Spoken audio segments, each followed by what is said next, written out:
Okay, right. Well, welcome to Kitchen Conversation with just Lisa. Sterling's busy doing something else for the moment, so I thought I'd take a minute to actually have a chat with Lynne Regent from the Anaphylaxis Campaign. And we're at the SOFHT Allergen Symposium today.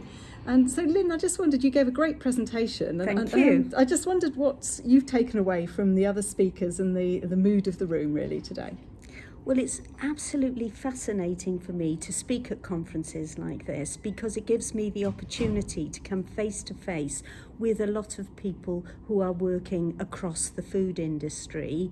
And the role that I play in these conferences is not about telling people what to do, but rather telling them why they need to do it. Mm-hmm. So my focus is very much around engaging with the food industry and telling them why it's so important that they do get allergens right. And there are also quite a few myths out there about allergies, even today. So, for example, people talk a lot about the 14 allergens that have to be listed by law since 2014. But people can be allergic to so many other things. Yeah. Hundreds, really. Hundreds of things. So actually it's important that the food industry knows all the ingredients that are in their food and not just focus solely on those 14. Yeah, I'm really with you there because, it's so difficult for people if they want to know whether something's in the food and the business can't find the ingredient, or usually in a small business, they can go around the back and they can get the package out, can't they? And that's why that dialogue is so good, isn't it? Where you've got the business comes out with all the packaging, I've seen it happen, and then you can go through one by one what's actually in the food.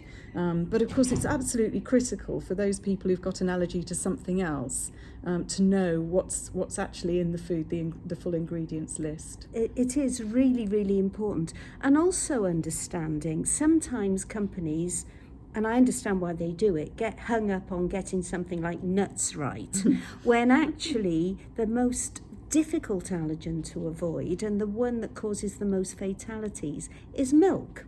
I think a lot of people would be surprised by that. But, talking at conferences like this gives me the opportunity to reinforce some of those sorts of facts. The fact that 2/3 of people will be allergic to more than one allergen. So even if you get the nuts right for them, you may also need to get other ingredients right for them as well. Do you also find that there's a difference? People have a poor perception of what a nut is and what a peanut is. Absolutely. And I've never given long enough for my presentations in these events. I'd like to have the whole day. But in the presentation, I'm able to highlight certain things and then to respond to questions. And some of that usually leads to debate and discussion about that sort of issue.